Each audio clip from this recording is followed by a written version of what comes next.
What's up, guys? Episode 28. We're back with another stacked episode. Tonight, we're ranking our top 3 comic villains, DC comic villains, excuse me. Diving into a full spoiler review of, Derek, help me. Guillermo. You can say it. Come on. Guillermo. Yes, we reached the children. We got them. Frankenstein, and talking about the next Nintendo films. Now that the company's officially staying in the movie game. Plus, we're wrapping it all up with our DBZ segment. Like this video, share it, and subscribe if you haven't already. And hop in the chat to let us know your favorite DC villains and which Nintendo games you'd want to see made in the movies. So, guys, we know the birds are on tonight. Go birds. But let's get geeky. Happy go birds. In the meanwhile, yeah. So, to my right is the smart muscle geek. Allegedly. The muscle geek that people park in front of his driveway. It's Derek. Yay, what's up, guys? If you happen to be on DuPont Street in Philadelphia in a white Subaru, I'm going to hit it with my truck. There you go. All right. And remotely, while he's working his new job as a taxi cab driver in New York City, is Terry. Hey, I'm walking here. And we got Chris helping us out in the back. And we also have a special guest today. We have Shannon, who's always in the chat. And now I'm here. Yeah. Chat's all here. It's in the chat. The chat's here. Pro bodybuilder, teacher, yoga instructor, mom, nerd, muscle geek. I'm total muscle. What else don't you do? What don't you? And well, check it out. I juggle. Of course you do. I do. Shannon, you have a very special honor. You're the first in-studio female guest we've ever had. Thank you. Yeah.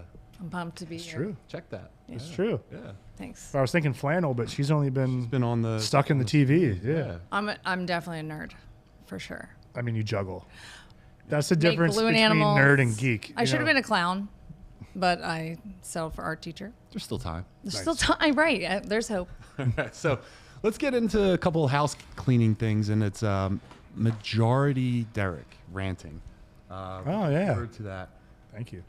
So Derek, is there any restaurant that you've had a negative experience at recently that you want to talk about? It's not so much the restaurant gave me a negative experience. Yeah. The staff was great. They did everything perfect. It was wonderful. They did great. Mm-hmm. However, if you do not know me, I am on a comeback for the gym. Had a kid, that whole thing, life. Got a little chubby, got a little daddish. Had a good time doing it, though. No regrets. But I'm finally back to being in the gym almost every day. Diet's great, feeling good. And that means one cheat day. And anyone that's lived this lifestyle understands how much you look forward to that cheat day, that meal, whatever, how you do it. Yeah. So wife and I went to the mall, and she's a big Cheesecake Factory person. Okay. And we figured we'd go, split some stuff, try it out. What a waste of a cheat meal. All right? Why? Listen, we got fried mac and cheese balls. Mm-hmm. Pretty good time. Pretty good time. They did good. With the sauce? With the sauce. With the sauce. Was it tasty? It was so good, and the sauce was thick. That was all right. But then we got a flatbread pizza. I could have got like a Tony's pizza from Not the a place frozen to get food You don't section. get a pizza from a cheesecake. We're splitting a bunch of stuff, but yeah, I'll get to that. And then Did they dress it up and call it a flatbread? Or they was it a did, pizza? and it wasn't even a They flatbread. dressed it up. It was a churched up rectangle with some honey on it, and You don't put honey on a flatbread. No. Honey pepperoni? But then to finish it, I mean, hot honey and pepperoni is a good combo. Yeah. But you don't get a flatbread cheesecake. Who does that? Apparently you don't. Go ahead. I'll just. But the worst, he gets this pasta. It's supposed to be Chipotle Cajun cream pasta chicken. I'm a spice lord. I love that stuff. That's not what it was. It's not what it was. What was it? It was they just left the water all over the penne noodles and put some like Southwest barbecue sauce over everything and just stirred it around and passed it off as sauce. Someone could have taken barbecue sauce and ketchup and put some water with some noodles and mixed it around and handed it to me, and it would have been the same. That's awful. And I'm like, you know what? Saving grace, cheesecake time. Wrong. They just cheaped out on the cheesecake slices. You used to get like a chunk of cheesecake there. It's just a little guy. Like I'm a little. Why do you think they changed it? Probably this economy, trying to Only cut gets so costs, much. you cheesecake. want a full slice in this economy? I don't think so. But It's just overall a disappointing cheat day. There's too many options. And Yeah, yes, the menu is too vast. It's too, but you You can gotta get be- breakfast anytime. I respect breakfast That anytime. that I like. And I know, like, Cheesecake Factory, you got some fans, and I can smell you coming down the TikTok comments. Listen, the menu's too big. It's way too big. Much. When I go to a restaurant and I see a menu that's a thesaurus, Yeah, it's not You concentrated. shut down. it's not going to be good. can't decide. All that shit's going to be microwaved. No one is going to have all that stuff ready to go. Restaurants are a lot better with less Yeah. options because it means they're very good and focused on a few things. Yeah, take a few things, do them right. You know, Shout out to Bar Harry's Sarah. breadsticks. Bar Sarah. Or pepperoncinis, I think, in Conchi. They have Yeah. the honey glazed pizza. Ooh. And it's like a deep dish. Oh. Yeah. They have the best pizzas in the area. I used to live around the corner from there on Hector. All right, There you go. Shout out Concha Hawken. let's check it out. That's also where my business, Derek Baker Seal Coating and Line Striping, is based out of. Check us out. Speaking of that, I'm from Concha Hawken, but Philly Gaines is in Roxborough. And anyone that uses muscle code or promo code Just muscle like Jeff Goldblumed your way into this. Muscle All right. Geeks 10 on westchestergains.com. What is my website? ctowngains.com or even in store. I'll give you 10% off. Wow, it's almost 11. That's I pretty know. good. That's a lot. All right, so let's get into our We're staying till tomorrow. Terry's tomorrow staying at till 7:30. Tell that guy, put him on there. You're live. Hey, you like DC villains? No? It's more like a Dark Horse kind of guy. All right. Anyway. So let's get right into it. So for this week's top 3 segment, we're diving into the dark side of the DC universe.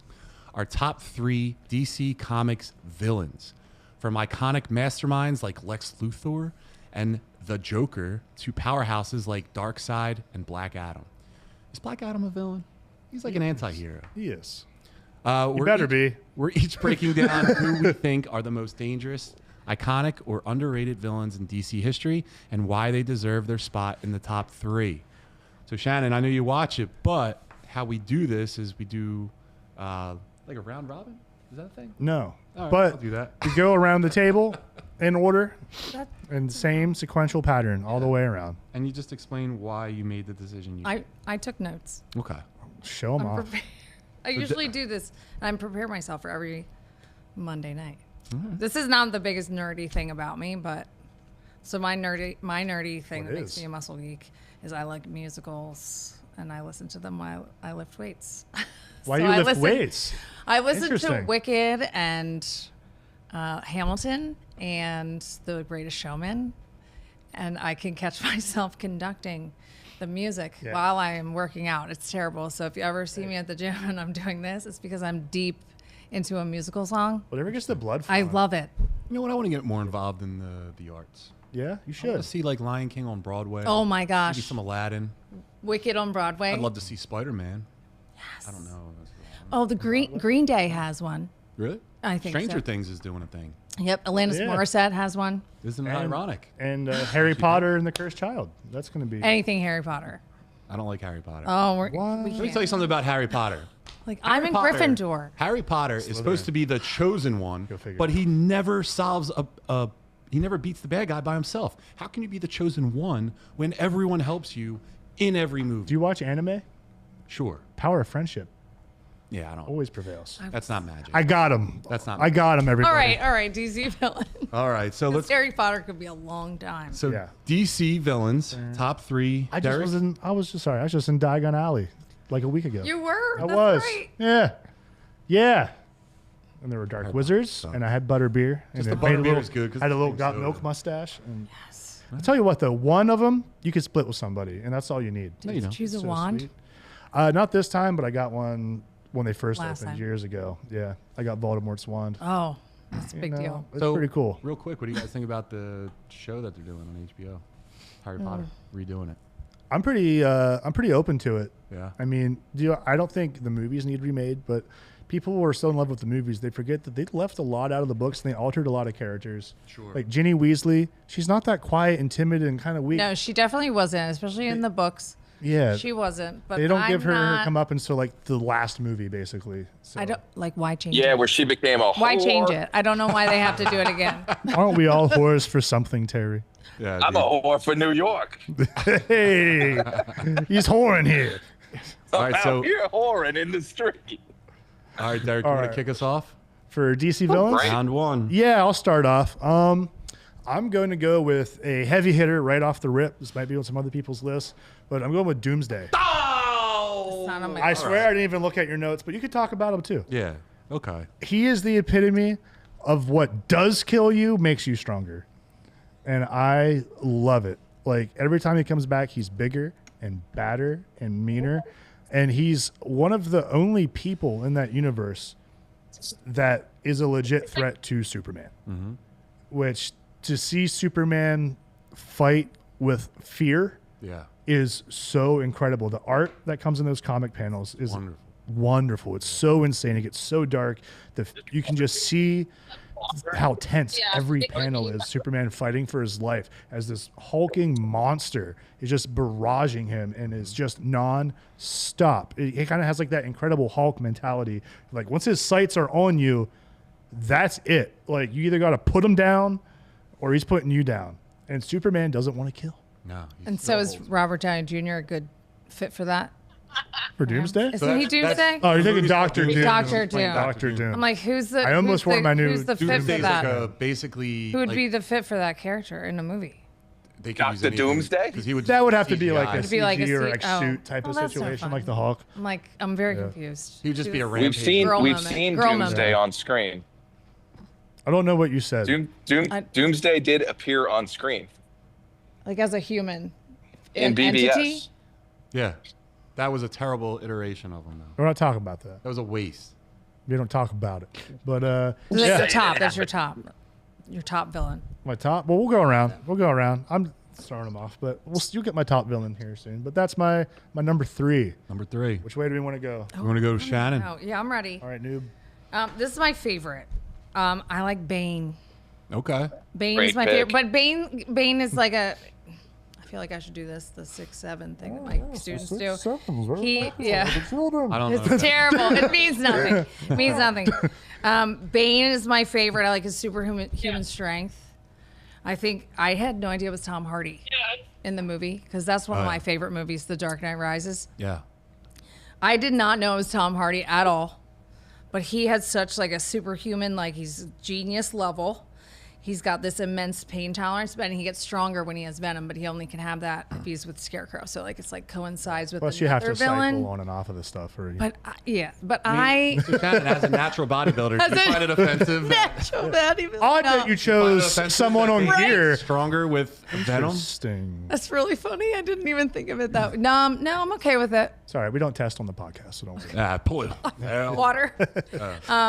No, I think it's fine. I don't know. He had such presence. Yeah. And I can't do his voice on command, but I used to be like, for the people. Like, pretend there's a crab on your yeah, like the plane scene. Like, I loved that was plane cute, scene yeah. when he's like, Yes. was getting I could do caught it. part of your plan? Of course. And Yes. he's My like, wife That and I did sound- Bane and It's Poison just- Ivy. The most memorable thing of the film. it's so, it's like the best way to start a movie. And so Yeah. he's one of my favorite villains because like, he's coming and he knows what he's doing. And he's like, Yep. leave the guy behind, and he does the blood. He has to. Do you have transfer- thoughts he's on like, Luchador one of us has Bane? to stay. I don't The know. luchador mask. His mask. Well, he means like comic. Yeah, Yeah, comic I've- Bane. He wears like the Yes, Mexican I like it. mask. I like that one when it's like the full face. Yeah. But I like the way they did it in the movie. Yeah. Like Yeah. compared to the artwork, the artwork is way more elaborate and, listen, Yeah. necessary. Whatever character was going to be in the third Batman movie had huge shoes to fill. Yeah. It was almost unfair for any character Yeah. to follow up Heath Ledger. He crushed it. Say what you want about the movie, and I have a lot to say about timelines and how broken backs get healed, but he was fantastic. Yeah. That was like the most realistic version of was- Bane that you could possibly think of. Yeah. Tom Hardy was terrifying in that movie. Yeah. When they're I was fighting scared. underground, Batman was just First, I will break you. Yes, That's what yes. he said. you. What was it? Where you live in the? I was born in it. You lived in the darkness or something. I was born. No, and the whole story Hold it that back. He ties. just grabs them. Yeah, and then it's not him. He's not the mercenary's child. Yeah. Yeah. And like the whole thing that it's Talia instead, and it was It was good. He got punked at the end. I didn't like that. But in the comic, He's I mean, awesome. in the comic books, Superman was dead, right? So I don't know what DC was thinking, but I assume like, hey, we have the success of taking out Superman. Let's take Batman out. And it wasn't long after Superman was dead that they were like, we're gonna take Batman off the table too. And like, there's a whole comic book thing about leading up to like Bane's presence. Like someone let all the villains out of Arkham. Batman's working overnight, getting all the villains back. He's extremely fatigued. This guy shows up. No one knows who he is because it's his first appearance. Yeah. He breaks Batman's back and takes him completely out in a fair one. It was, I mean, he's tired, but the impact that he had was only second to like a guy like Doomsday that's going to kill the guy. Yeah. You know? He's my number one. That's your number one? I went for my number one first. Nothing wrong with that. Do it however you want. Because he like. I don't even remember how long it took me to realize it was Tom Hardy because I was like, wow, that was impressive. That I mean, you wouldn't know. I had no clue. Terry, do you have one? Sure do. So mine is Terry's robot. now reformed. Hold on, your audio is a little. Sound like a messed robot. up. Oh no, Robot Terry. Hold on. Who's beanie? Is Robot Terry back? It's the beanie. There's actually an antenna under his beanie. Still Robot Terry. I know Chris, your am I tricks. okay for the people at home? Yeah. Okay, for the people at home. Okay, mine is Jason Todd when he first shows back up again. The Red Hood himself. I think he is an incredible villain when he shows up because he knows everything Batman is going to do because he was trained by the man himself, and that means trouble. He knows how to cut bat wires. He knows how to do everything, but on top of that, he's a killer. And when he shows up, he puts Batman through the ringer. So definitely Jason Todd, pre-Reformation. He's a great character after Reformation, but him as a villain is just mwah, You're a like big a fan- pizza pie. You're a big fan of Under the Red Hood, that movie too, right? The I animated love movie? that movie. That's the best DC movie. Full stop. I won't disagree. It's a good one. That's a good pick. All right, John.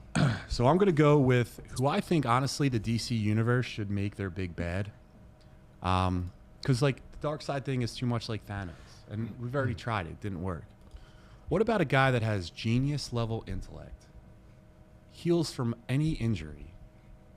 Diseases, nothing stops him. Super strong. And as old as a caveman.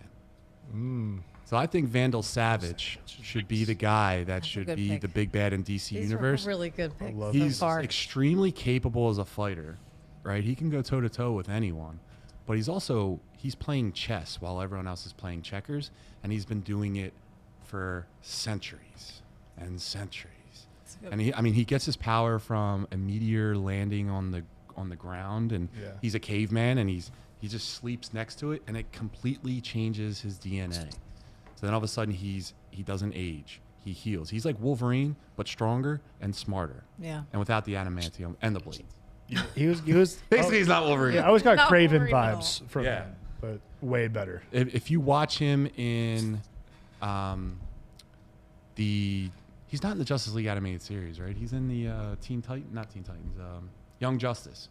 I think he's like in the first couple seasons of that, and you just see this guy that's like, he's just planning everything. He's just playing all the strings. I think that'd be a great big bad for DC moving forward. What do you got for the second? Yeah, he's cool. I also like that he's been in like every major war, Yeah. which I just think is cool. Yep. Like I love seeing like the different animations of him and some stuff, or like just like the comic panels of him fighting in different wars. Yeah. I love shit like that. Yeah. All right, but up next, I have so many to pick from. I'm gonna try and spread them out here a little bit. I'm trying not to go for some too obvious ones. And I got Doomsday out of the way. I'm gonna go see if you can guess off 3 words. Azarath, Metreon, Synthos. I'm going with Trigon. I don't know who that is. Oh man, Raven's Like, dad. I was going to say that. Oh, yes. Okay. All right. Mystique's dad. I was going to say Trigon. That's Great Marvel. one. No. Marvel. DC. sorry, Terry Bear. Terry and I are always overlapping picks. Trigon is, if you don't know who he is basically Satan. Like to sum it up, right? Like he commands the underworld, and he is Raven's father. And Raven is another one of my all-time favorite DC characters. And Trigon is haunting. He kind of has this like Darkseid is type of thing going on where he's always lingering in the backs of the minds of not just Raven, but any of like the magical beings in the universe are always fully aware that they have to keep him at bay.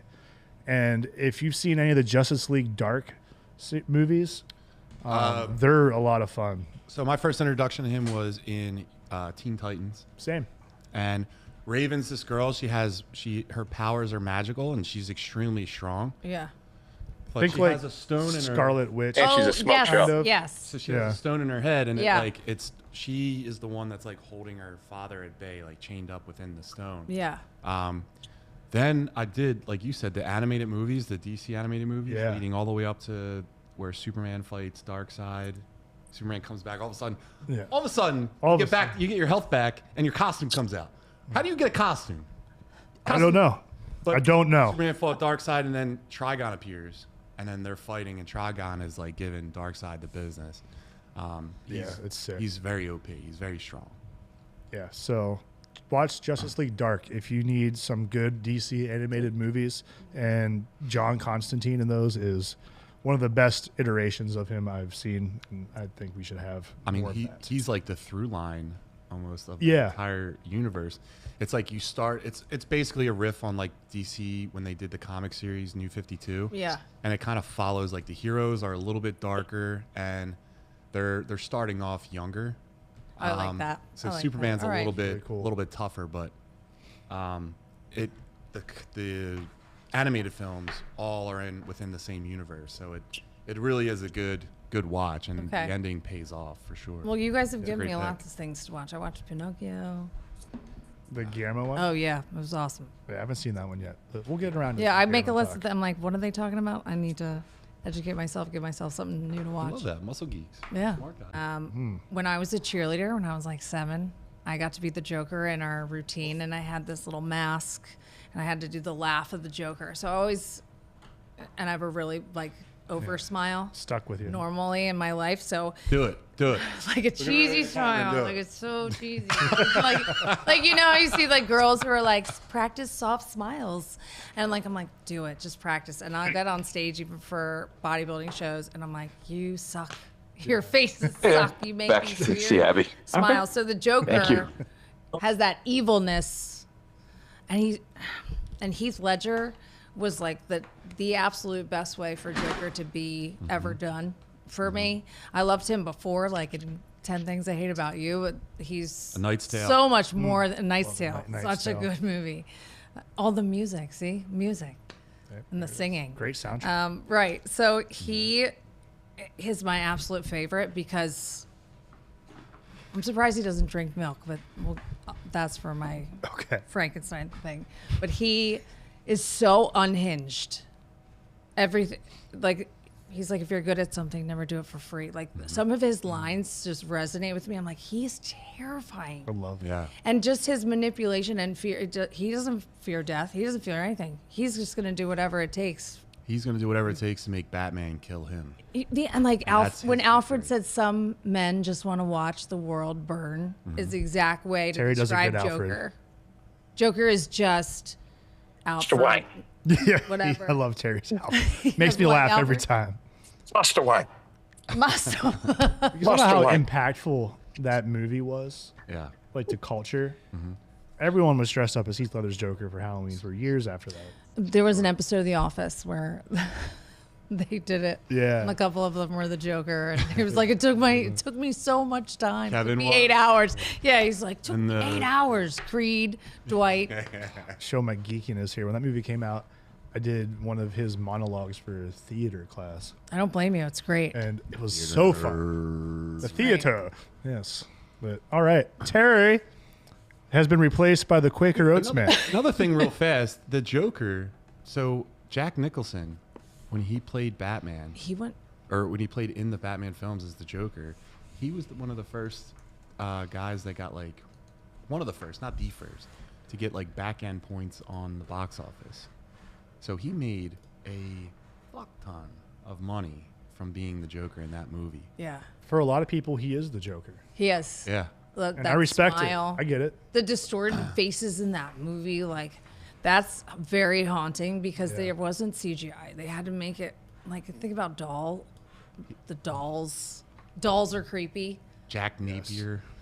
That's who he was. Jack Napier, yeah, man. Plus, Nicholson's eyes are so He's good. just a And then maybe just when he's piercing looking, appearance. you're just like, I believe that you are a psychopath. Yeah. Yeah. Absolutely.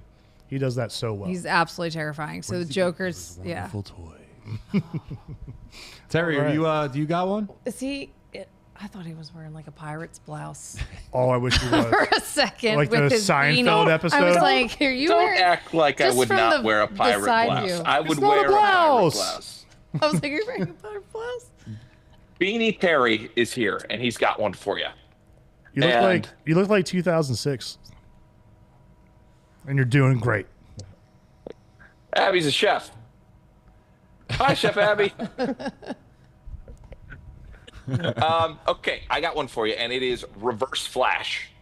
I think Reverse damn it, Flash Terry. is Your last so one? That was going to be my Cool. last one, but I took his because he is like an ultimate murderer type of villain. He genuinely hates Barry Allen.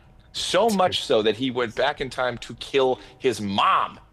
The reason that he became the Flash is because of Reverse Flash. Because Reverse Flash hated someone so much, he went back and unwittingly started the entire Flash thing.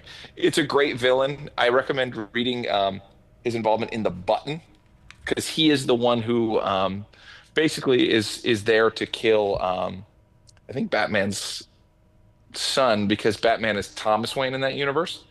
And he ends up the end of it is he kind of dies and is like, I just saw the face of God. And he just saw Dr. Manhattan from Watchmen, which is crazy. So Reverse Flash is in a bunch of cool stories, but Flashpoint Paradox, the DC animated movie, That's go a ahead and great give it one, a too. watch.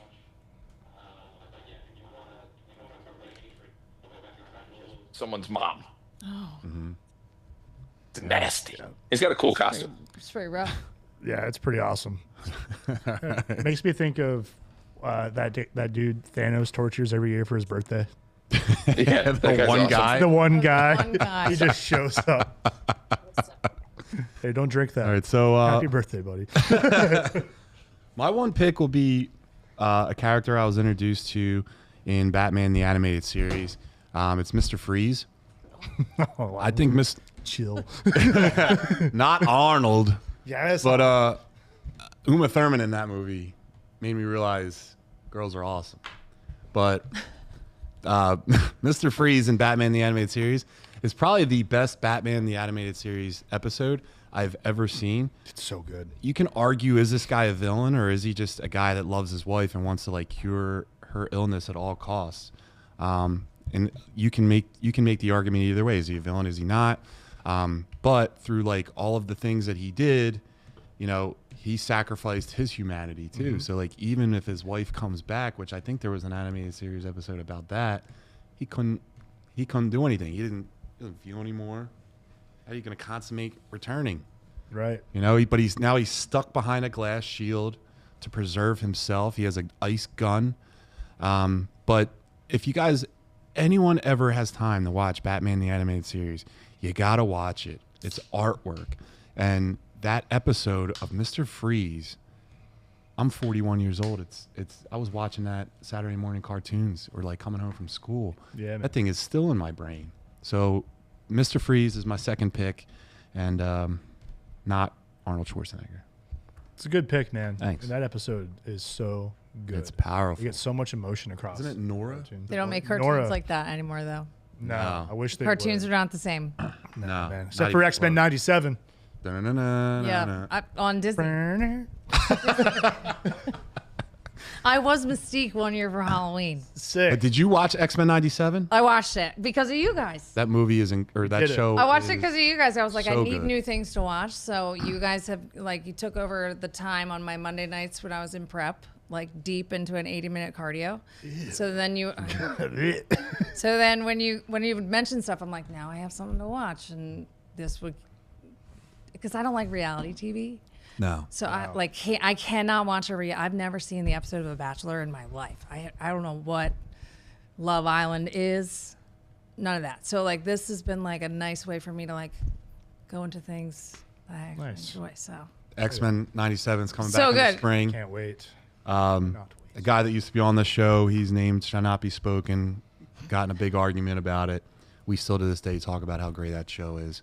Shannon, what's your next pick? oh Wait, I'm sorry. no, it's you. I'm sorry, Derek. You always try and It's like an skip me. Uno card. Derek has a new Sorry. shirt on that he got at GameStop. He got 3 shirts for like $23, and this is the really one. cool. And that is a cool shirt. It's a cool shirt. It'd be, Chris brought this up. It'd be cool in blacklight. I think that'd be pretty sick, I think It'd be cool if that was an Alpha Flight shirt.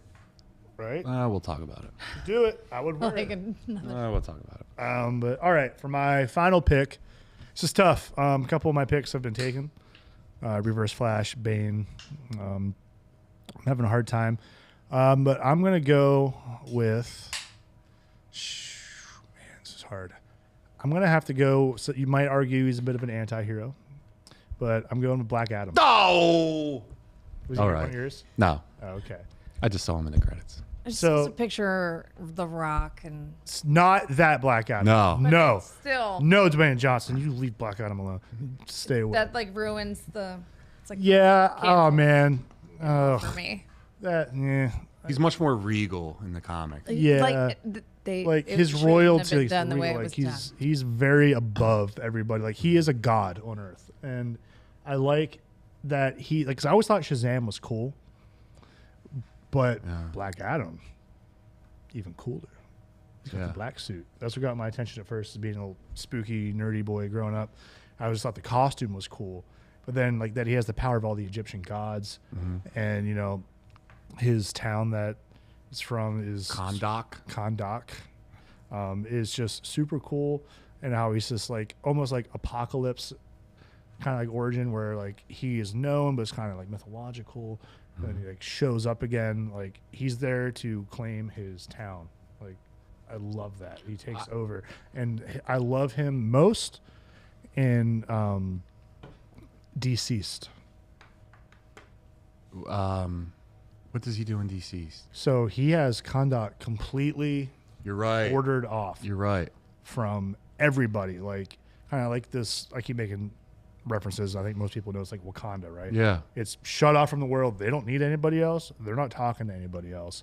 But then some heroes show up seeking refuge, and he's cold as ice. He has nothing to do with it. But then shit happens, and it's jeopardized. And Black Adam getting turned is awesome. I relate Black Adam a lot to Doctor Doom. Yeah. You know, he's like a magic-based anti-hero. And like even though Doctor Doom's a villain, he's like sometimes, correct me if I'm wrong, but he's like a hero to his own people. Kind He of is. creates a utopia. He's their hero.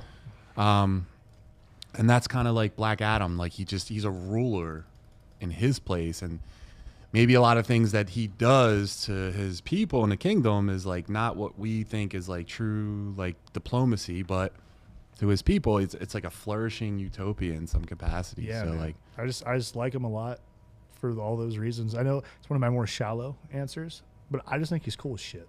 you know who Black Adam is? Yeah. Well, Yeah. yeah. Yeah, better in the comics than in. It's just The Rock just taints the.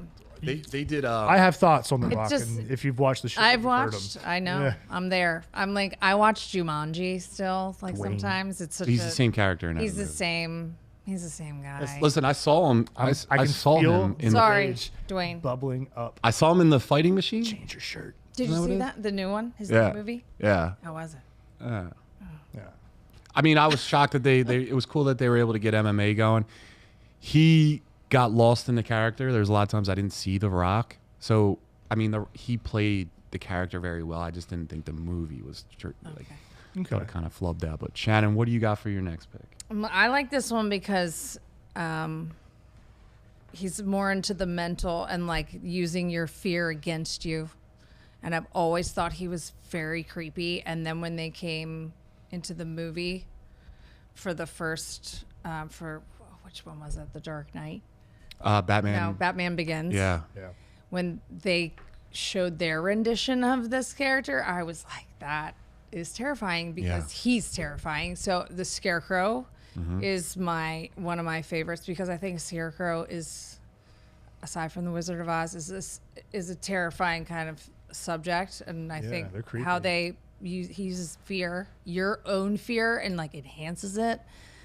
That's really scary. And then when I saw it, Cillian Murphy is a terrifying.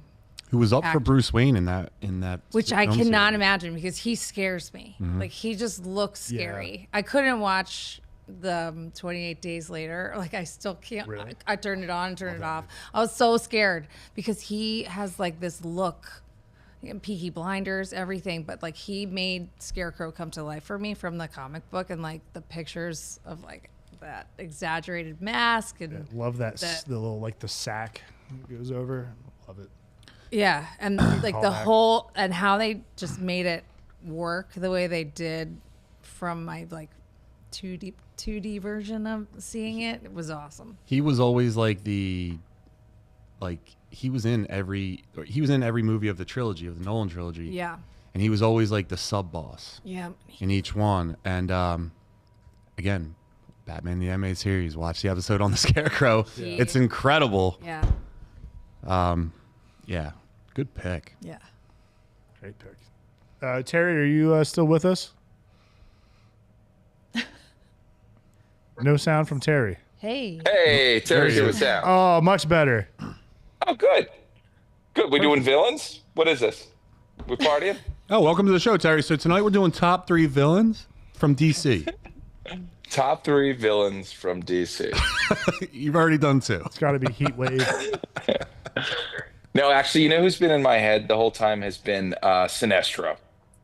I said that. Terry's always on my page. This is one of the scariest villains out there because he, much like Batman, weaponizes fear. He has actually given Batman a ring to wield that lantern because he is a guy who, with the help of Parallax, has kind of infused the ability of fear into the yellow ring. He gets really dangerous and really mean later on, like Planet Destroyer mean.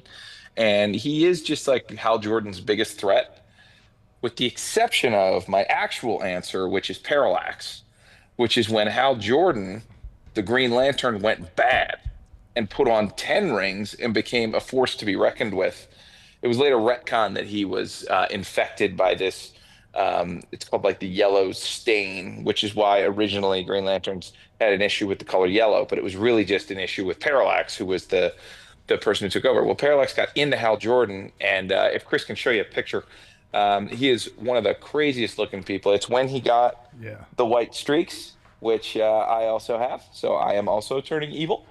Oh. And Is he that why killed you're a bunch getting of green. shredded again? Are you gonna do a Hal Jordan? Yeah, he should do killed it. a bunch of Green Lanterns and stole their rings so he could be powerful enough to basically do that. walk into the power ring and become the most powerful Green Lantern. It's a great redemption arc too, but yeah, that thing. Solid pick. Yeah. How did you like him in the movie? Very poorly, barely poorly represented. They really misfired because Sinestro's in that movie, but not the villain of that movie, and they were clearly setting it up for another one. Yeah, and honestly, that was a good-looking Sinestro by Mark Strong. But it's a shame they never got there. But they'll do them. They'll do them right eventually.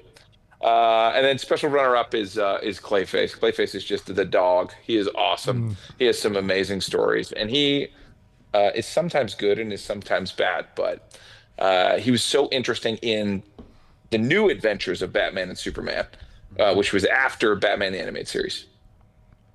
Good pick. Yeah, and I can't wait for really good picks. that movie to come out. That movie. Yeah, I We can't talked wait. about it a long time ago, but that's going to be like my most anticipated of that year. I think it's next year. My last pick is going to be, of course, the guy. Derek already brought him up. DC Comics was having a tough time in the 90s. They didn't know what to do with Superman. We've done everything. What do we do? And then someone was like, let's kill him. How are you going to do that? Let's create a character that can beat him one-on-one. This guy, the Justice League at the time was extremely watered down. But Doomsday just ran through all of them easily. I mean, he opened up a car door and shut it on Booster Gold Terry's head. It was unreal. Hashtag and Terry for Booster. I remember Doomsday threw Booster Gold so far and so hard, his flight ring couldn't control where he was going, and he just had his shield up, and then you just see someone grab him like this, and like stops him and was like, "What did you say his name was?" And it's Superman, just like this great like shredded. That should be like the physique segment. Yeah, we haven't done that in a while. That one, but he's just like, "What'd you say?" And then he's like giving him the lowdown as Superman's flying to go see Doomsday, and then Superman's just standing like this. And Doomsday hits him, and Superman just eats it. Absolutely eats it. Just standing there. He's like, "What you call?" That was going to happen. Yeah. Then Doomsday takes his foot, kicks him, and that knocks the wind out of him, sends him flying. Anyway, Doomsday was when I started getting into comics, and it was like one of the first villains, and it was terrifying. Superman's the guy that can do everything. He's the hero of heroes. He's the granddaddy of them all. And some guy just beat him to death. Now, like, they've retconned it to where he didn't die. He was in a Kryptonian coma. But the idea of Doomsday, right? Like, no matter how much you do to him or what you do to him, he's coming back, and he'll be immune to the way that you murdered him. So, like, Superman couldn't beat him to death again, or couldn't beat him again in a physical fight. Doomsday was the reason that I was first introduced to, like, PTSD. Because you watch the follow-up comic to this one, and Superman's back from the dead. He's laying in bed with Lois, and he's having nightmares. He's having nightmares about having to fight Doomsday, and he knows he's still out there, and he just is like terrified of him coming back. And Wave Rider comes up, and grabs him and says he's back, and then Superman has to go to Apokolips to fight him, Darkseid's planet. The thing that I remember watching is like Superman's cloud, like the bubbles in his brain. Yeah. And he's terrified that he has to go and fight this guy because he knows last time I fought him, I died. Right. So it reminds me of the Max. Do you remember the cartoon, the Max from MTV? Yeah. That's what he reminds me of. We should get into that one day. Right. But Doomsday to me was just a character. I mean, he got watered down. There's been a lot of other iterations. I mean, he's gotten intelligence. He started to become kind of like a Cartman or a Kenny character because everyone would kill him to show how strong they are. But it just shook me that Superman just kept trying to hold him back from Metropolis, hold him back, fight him back. He wouldn't murder him, but he just kept trying to stop him from getting to Metropolis, and it ended up in like blows, and they just took each other out. But yeah, Doomsday. Sick pick, dude. Doomsday. Also, the origin for Doomsday is so depressing and sad. Like the scientist that creates him just keeps killing him over and over to test out his hypothesis of if you got that DNA correct. Oh my gosh, that's like a good lead into Frankenstein. Yeah, they have a Kryptonian baby. I think he's a Kryptonian. They put them in. Scientists put them in a harsh environment on this planet. Every time the child or the baby is murdered, they harvest what remains, and then they create like another version of him.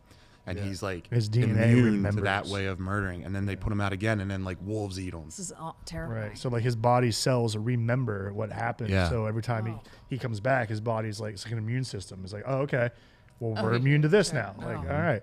And then, so yeah, every time he kills him, he comes back. That's why everyone's freaked out. They're like, oh, well, I can't put a laser through his head now because he's got the shit right there ready to eat it.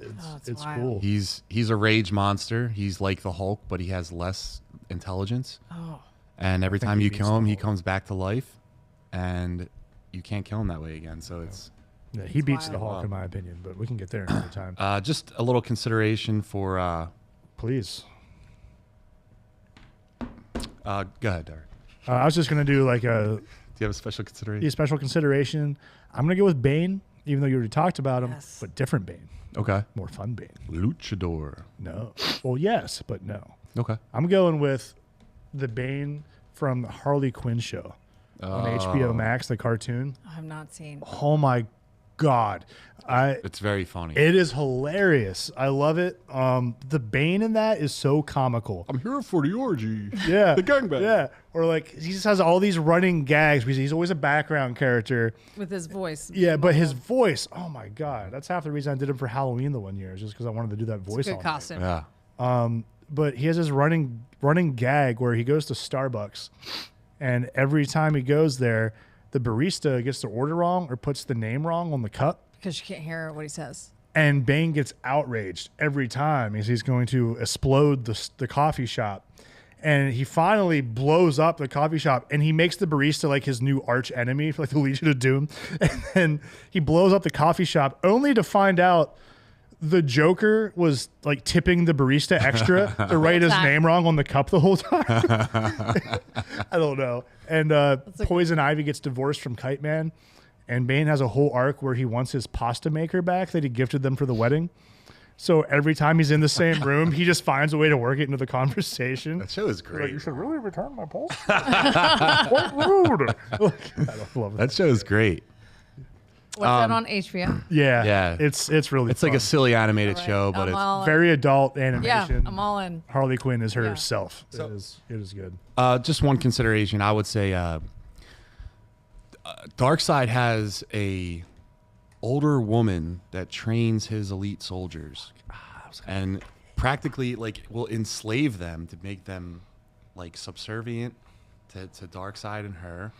And she trains them to turn into these elite killers, and it's Granny Goodness. Great pick. So I was introduced to her Brutal. from The Adventures of Superman. And when they went over to Apocalypse, and you're just seeing this lady, and she's like enslaving these humans. I think it was Turbin, Detective Dan Turbin, that she had like leashed up, and then having the fight. Like it probably wasn't Turbin, but Dude. just the idea of like just taking someone's freedom away and turning them into like She takes literal pet. gods and puts them on leashes to go walk Yeah. around Apocalypse and like be literal coffee tables or whatever else. Like you were just below the lowest of low. Yeah. I loved her in She looked great in Zack Snyder's one. You see her in the Oh, can we see a at the picture? end of the Snyder cut. Her? yeah, that was a good interpretation of her. What was Chris? Could you? Terry? What was the book you lent me? Okay. Granny Goodness. The book, Yeah, Mr. Miracle. yeah, Mr. Miracle. Thank you. I was having a brain fart. Yeah, I love that book, Mr. I think Miracle. the book is in there. And yeah, Granny Goodness in that is pretty cool too. I think she was voiced by a guy, like an old guy. She looks Most terrifying. like- She's right there. she is getting the discount at the store. Like for sure.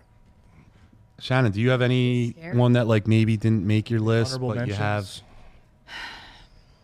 No, not Okay. really. Like I really like when I saw Bane. you're a rogue I was gallery like- person. I really Yeah. loved it. So Bane's my top. Ed Asner voiced Granny Goodness. Really? Ed In Asner. Superman, He Batman, was Apocalypse. Santa in Elf. That's so funny. In what year did he do that? I'm not gonna. Well, I don't That know. he but- is like he is Santa in Elf. He is. That's What a hilarious. range. Yeah. Shout out Ed Asner. Maybe we'll get him on. All right. Speaking of zombies, we have he's passed. All right. So It'll work. here we go, guys. Sorry if I get this wrong. Guillermo Yeah. del Toro's Frankenstein, thank you, Did it. is finally alive on Netflix, and we're diving straight into the heart of this gothic masterpiece. From Oscar Isaac's tormented Victor to Jacob Elordi's haunting take on the creature, this film delivers the beauty, tragedy, and horror only Del Toro can craft. Fair warning, this is a full spoiler review, so if you haven't seen ruin it the yet, whole thing for hit pause, come back after you experience the monster for yourself. So Shannon, since you are our guest, Hey. please go first. Oh my gosh, Tell I us have your no- thoughts. I'm a visual person. I'm an art teacher, so I'm super visual. Oh, yeah. I also really like the choice of Oscar Isaac because I think he has such a great range of in his acting. To me, he's Poe Dameron, but he's also so nice and such a kind character. To see him be totally opposite Yeah. in this was really cool. He did it really well. I loved the colors. I think first and foremost was the colors of everything. The red that he uses. He uses that in Pinocchio. but he uses the red, but he uses colors on both ends of the spectrum. Like it's red can be blood for death, or red can be for love. Like he uses it in both ways, but he also did green for nature and for like the toxic like, capsules that are inside where he creates this creature. And I love the contrast in the whole movie. Oscar Isaac is so good at being a creep. Yeah. And he's absolutely a terrible human being. Terrible. Yeah. And it dawned on me when I saw him drinking milk when he was doing the lesson with his dad. He was drinking milk, and I was like, he is a psychopath. Because if you think about it, I wrote down, what did I say? No Country for Old Men, drinking milk. Like, it's a little unsettling for people to drink milk. You have a record of psychopaths that drink milk? I was like, drinking milk has got to be a weird thing. So I researched it, though. Like, it's a unsettling drink. And most villains, it's like a youth drink, but it's like violent in their nature. The benefactor. Clockwork Orange drinks milk. Yep. The inbreds in Mad Max, they drink milk. So it's like... Well, they drink like a woman. Yeah, it's like so unsettling and kind of creepy. That milk comes from the movies. In Get Out, Allison Williams drinks milk, and like right when I saw that as like a young kid, I'm like, this kid's not right. Like his relationship with his mother wasn't right. That's a great point. If they're drinking milk, something's wrong. It used to be so good. It used to be I do good love milk. at dinner, but like now it's like that's all you drink all day. Right. That's really weird. Like, who comes in, like, I just mowed the lawn. I take some milk out. Get out. Yeah. Yeah, and like, I thought it was really good. I really liked it. I loved their choice of Frankenstein. He was like the perfect gentle giant. Because, he was an absolute unit, too. He was awesome. So he's 6'5", and Oscar Isaac is 5'9". So, like, they really were able to do the height difference. And, like, I think... It looked like he was a man who was put together. The way he was walking was really done well. And I liked the one moment where he looked like the typical Frankenstein that we think he looks like with his haircut. He was getting his haircut and he looks into the mirror and you see his really strong brow ridge and like the cut where he's put together and his hair's kind of fuzzy. We don't see that anywhere else. It's a nice little homage. And his hair's long. He looks more like the last Mohicans, kind of when he's like walking through. Yeah, he's got that Daniel Day-Lewis thing going on, but he was like the right role. I don't know that actor really from anything. The movie else. was very well casted. They picked really the right people. Elizabeth is just a creepy person. I think she's a creepy actor. Mia Roth. Yeah, she's been huge in the horror world the past like 5-6 years. Yeah, she's in a lot of questionable things. Like she's in with her husband Shia LaBeouf. They're in Nymphomaniacs, I guess, is a show they were in together. Shia LaBeouf. Yeah. Don't say that too loud. He'll hear us. Okay. Have you ever seen the Shia LaBeouf musical? No. No, it's a musical. I should know that. Terry, you know what I'm talking about? The Shia LaBeouf musical. Running through the woods. It's Shia LaBeouf. Hunting you, the sport. Shia LaBeouf. Oh, it's so good. Oh yeah, Shia LaBeouf. He's walking through the woods. Shia LaBeouf. Yeah. He's getting closer now. Shia LaBeouf. What else did you say? Attacked him with a Shia surprise. I think that was really, I just thought it was great. I love Christoph Waltz. He's never bad. He's never bad. And speaking of milk, Inglourious Bastards. Inglourious Bastards. I'm just sitting here like Nazis shaking, waiting to say milk. that. Yeah. We hate milk. Yeah, so just be wary of someone who drinks milk. I think it's it's a choice all day. I think it's wild. Like before the podcast started, we were just briefly talking about Frankenstein, and like I only knew to look at that because before I saw the movie, I just like popped on an interview of him talking about like the color palettes and how he used them, and the green was for the girl, the character in that, and then like the red, exactly everything. You picked it up without having someone to tell you that that's what it is. A lot of there's some gory moments in this movie that you don't expect, like when the mansion blows up and he hits that wall and his leg is just crushed. Yeah. And how he gets the prosthetic leg. Well, and he's such a doctor. Yeah. He's so emotionless when like they're doing public hangings, and he's just basically like pulling people's shirt up or pulling the stuff, saying you have a strong back. Like he's just And then you go into his laboratory where he's working on stuff, and there's just dead bodies everywhere, and he's just completely emotionless to it. So I like the movie. I didn't like the movie. But now that I look at it, you know, and the movie was shot.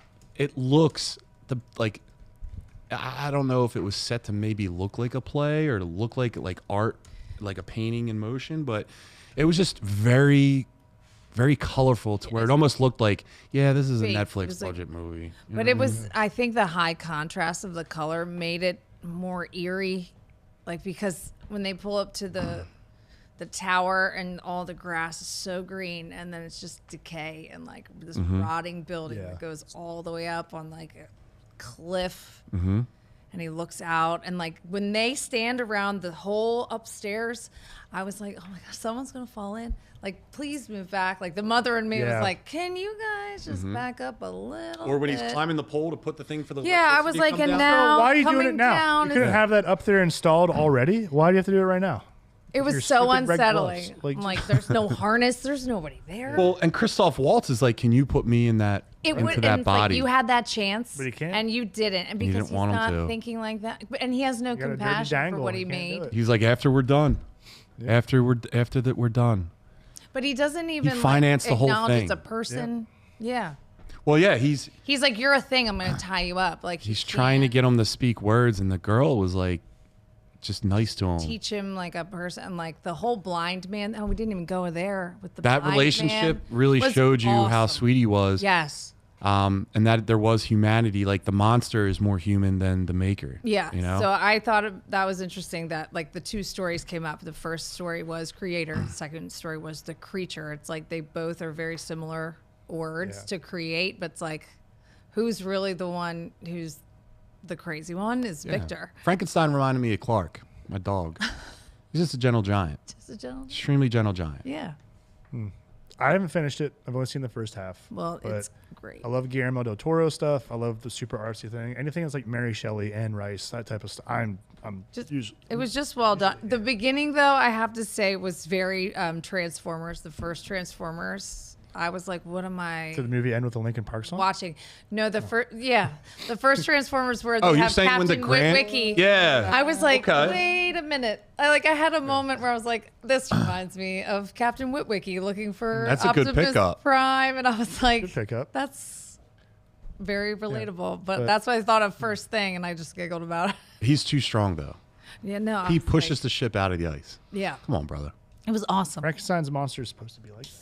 I guess, but He is a force of nature and abomination. Like he is supposed to be. And he can't die. Yeah, and I always thought I don't know if they address this at the end of this movie because I haven't finished it, but I always thought, all right, Frankenstein is pieced together by everything, right? Mm-hmm. That means he's got a solid brain in there that is also healing because of his healing factor. Mm-hmm. Do you remember who the hell he was at one point? Is that like why doesn't that brain heal enough to the point where it's like, holy shit, my wife, my family, like what am I Maybe like he's in? different other parts of Like people's is brains. it different parts Maybe. of brains? I mean, he was just like sticking his fingers in wherever to like piece them part together always without confused like me. worry, like a puzzle. but I don't know. You want I- Frankenstein to be like, my wife, my wife, like my wife. I love so much about what I've seen so far, though. I love the art and everything. Like you can even see like in this middle picture here, like that wall. Well, so I want that in my house. that face there. So I pick up on all this the little things like there's a face just like that woman, this sculpture on the back of Elizabeth's dress when she has the red umbrella walking through the town and he catches her before confession. He spots her and she turns around and this face is on the back of her shawl. Nice pickup. Shannon, come on. Let's go. I was really pumped that this was coming out because I really like Oscar Isaac and I just Same. love Guillermo del Toro. Blech, I can't do it either. Guillermo That's a all mouthful. right. of del words. Toro. Yeah. You'll end up on a reel. I don't teach Then the no, TikTokers will come at you. I don't Get you. teach real words. I teach colors and shapes. Pictures. It's a spectrum. Terry, did you watch this and did you like it? I enjoyed. I watched half of this. And the only reason I didn't watch the other half is because I felt I couldn't give it the respect it deserved. So I put on YouTube. I really liked this. I thought it felt like a film that I needed to pay attention to. This is not a 2-screen movie. This is a 1-screen movie. So you got to really focus on the one screen and pay attention. Oscar Isaac is putting on a fun little show. Yeah, exactly. I like Elordi. I like Elordi better than I thought. So far, the intro to this movie is fantastic. It's awesome. Oh, Yeah. The ship gripping scene immediately. Yeah. it's I was not expecting that at all, and I thought it was like, oh, this is like Frank's a superhero. You know, this is a beast coming after us. Yeah. And I just think they really did a great job with the first part and the second part. I like that Victor is wrong and a little like twisted and demented. Yeah, he's off. I like that he's kind of a jerk. You know, Yeah. he wants to steal his brother's wife. You know, like you guys said, he chains up the beast downstairs. He says, "Don't touch." That scene where he's like, "Don't touch me. Don't ever touch me." Is rough, but he does try and save that guy too. But I don't know. As soon as it's over, he's like, "All right, I don't care. I got to do what I got to do." Like, there's no remorse in the man. It's an interesting take on the character. Oh, and great hair. Great hair. Oh yeah. Great head of hair. Also, John. how about the prosthetic is a more efficient or a more effective prosthesis than what we have today? You know, shout out to the prosthetic. Silver. Yeah. All right. So, does anyone else have any other thoughts about the movie before we move on to the Highly Nintenbros? recommend it. But Yeah, pay I'm excited to attention. finish it. Terry, I agree. I had to pay attention too. I wanted to like stop it to make sure I saw it all the way through rather than Yeah. not pay attention. I mean, it's long. It's a long It's movie. like 2.5 hours. Yeah. Yeah. Before- I couldn't give it its So justice. appreciated so the I turned it off. chapters. On the next Yeah. next time we do a movie watch, let's Derek watch the first half of a movie and Terry watch the second half of the movie. And then we'll have a and they just try to figure out what Yeah. happened. They tell Piece each it other what the together. result was. That's great. I love it. All right, guys. So definitely go watch it. It's worth it. It's on Netflix right now. Let's get into Nintenbros. So this is our segment where we talk about Nintendo-related things, and this just popped up. So Nintendo just confirmed that they're not done after Zelda. They've officially announced 2 more movies are in the works and made it clear that they're staying in the film business. So for this next topic, we're each picking 2 Nintendo games we think would make killer movie adaptations. What worlds do you want to see Nintendo bring to life next? Terry, do you want to start? Yeah, I want to go to Corneria, 4th planet in the Lilat system, which is where Star Fox is hanging out. I think that would be an incredible untapped universe. And it's animals, it's fun, it's sexy. There's a hot fox, You gotta and have she's a hot blue. Yeah. Yeah. Her Star name's Wolf. Crystal. And there's Star Wolf. I mean, you could have so much fun in that universe. Little I would fox on go wolf there with action. bells on, because what they could also do is they could do a serious as a heart attack version of it, where like you're really upset when Fox's dad dies, which is in the prologue, like it's years before, and you know, going through and fighting Andros. Like you could really have fun with this. There was actually Like a an comic anime. version Like of not it. like an animated, like Super Mario Brothers kind of. Would you see it like It that, or would you want it to would be? have to be. Would you? Yeah, I don't think this would be good if it was real people. I think Well, it needs wait to a be the minute. animated characters, like the Fox. You want to see Fox McCloud as a character. That's the Originally, new it was Halloween puppets. costume. I mean, you could make them look like Rocket Raccoon. Yeah, That's probably a ton of Originally, it money was CGI. puppets. they're puppets. Like in the original media, it was puppets and like this kind of thing. Yes. Which, if you could make me cry doing that, great. But no, I think it has to be CGI. Honestly, you know what you do? You do it like Rocket Raccoon. That's how that would be the model. This was Worked one of once. my picks too. Get James Gunn. Put him in. Yeah. Oh, wait. No, don't, because John will get mad. James Gunn doesn't know how to tell a story about a major superhero. But yeah, All if right. you go that route with Star Fox, I'm in. Yeah, that's pretty cool. Yeah, that'd be sick. Derek, do you have one? I do. So my most obvious pick for my entire life would be The Legend of Zelda, but they're already doing that, and I cannot wait. Please don't fuck it up. But I can't wait for it. So, but I'll pick another one since that one's already out there. I'm going to go. It's tough. I love Zelda so much. That's like my only one I care about as a movie. I would say that's not true. I would say Mega Man. Are they doing? Actually. Yeah. Why would I say that? Mega Man, of course. You give me. Yeah, but how? Yes, so Terry, I think you have a Mega Man lined up in your head, don't you? I know you. So I need any Mega Man. It can be regular Mega Man. It could be Mega Man X. It could be Mega Man Volnut. I'd be happy with almost any iteration. But if I get it my way, it's got to be X. Like, Hell yeah. dude, he's just the best version of Mega Man. Like, my flowers to the OG guy, that would be cool too. But Mega Man X set in the future, man, it means 20XX. Give me the cool upgrades. Like, you could make a whole thing of it. Like, he's going and he could be like in the streets taking on Mavericks. You could see Sigma starting off as like the general, right? That's in charge of everything and like the hero, but you don't realize that he is corrupted yet, right? So you could turn it into like this thriller where you don't realize who's turning all these Mavericks and who's in charge, and it's actually the general the whole time. And plus the fights would be sick. I think the It's also choreography like really would be fun. nostalgic. I think Yeah. it would do well in the theaters. Like I think people would want to see that. And people would Yeah, want their kids absolutely. to be introduced to Mega Man. Right. And getting the power-ups along the way throughout the movie. You could get a few upgrades, maybe get like that armor by the end of the movie. You could be collecting it the whole time. That would He be could be cool. on a Shooting quest. lemons. He can shoot lemons, dude. He can learn the Hadouken. Like, he can do all types of shit. But I would like to see him on a quest to like get all of his armor to take down the final guy. That would be a lot of fun. I I like think that. Terry, I think we did an 8-bit beef where we 100% of this, right? Oh, God, yeah. Yeah, we did.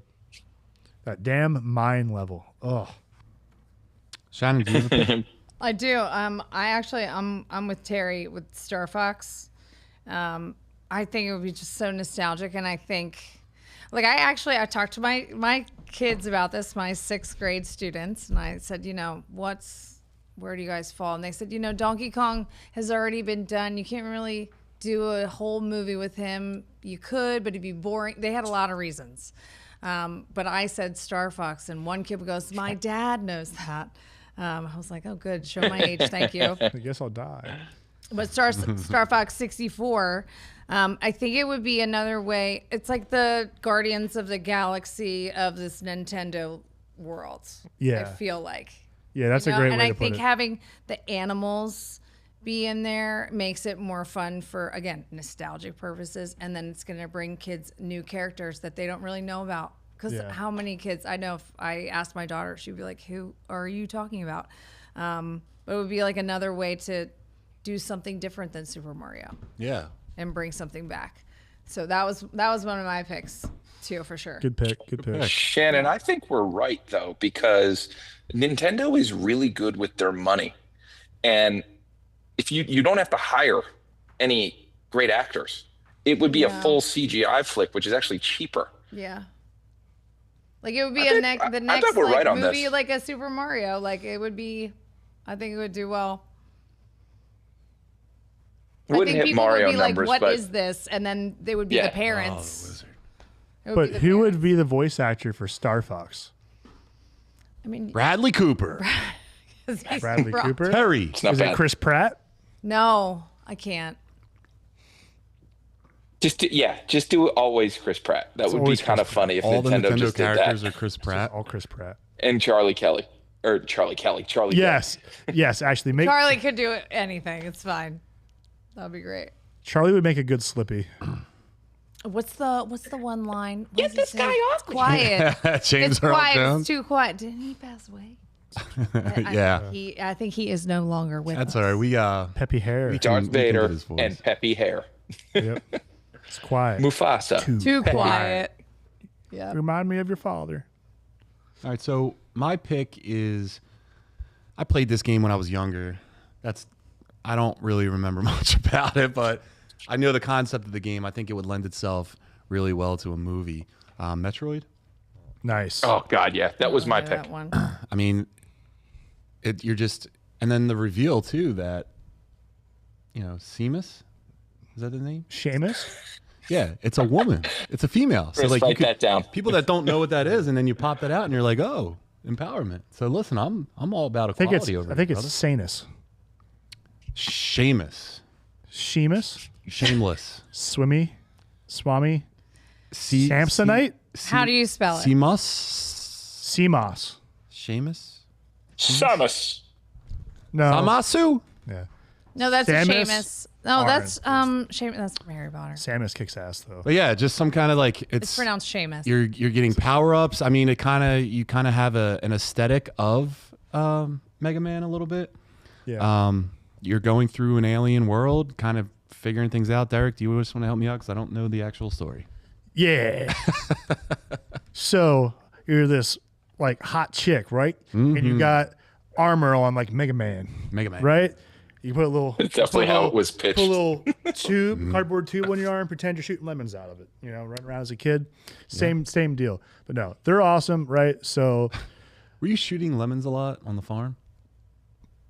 you saying I got a lemon farm? On the trampoline?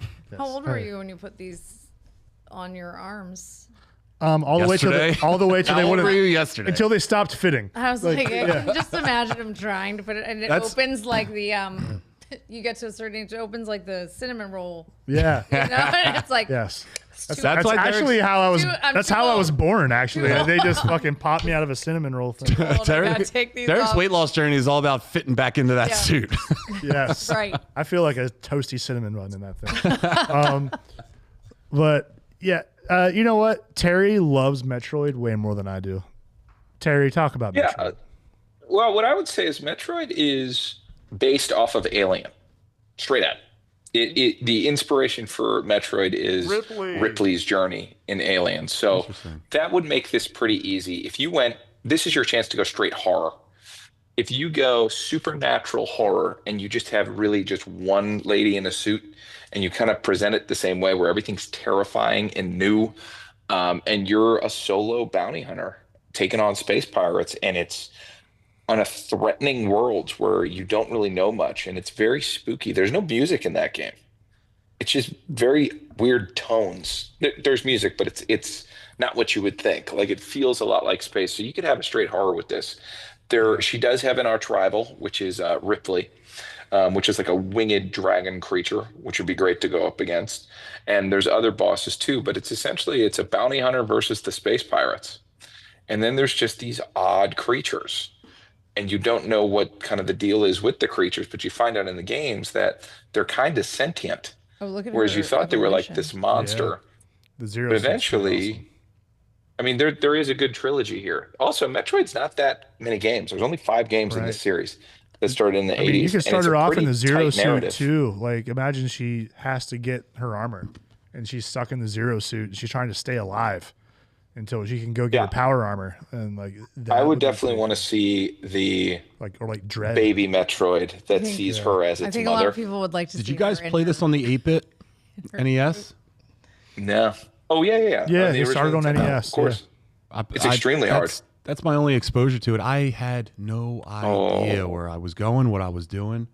You need no to play internet Super back then. Metroid. That's back when I would do this with Zelda, the original one on NES, or I would draw a map on paper and start charting like a grid of where I've been. That's awesome. Like, my friends would come over and we would like unroll that shit like a giant pirates map.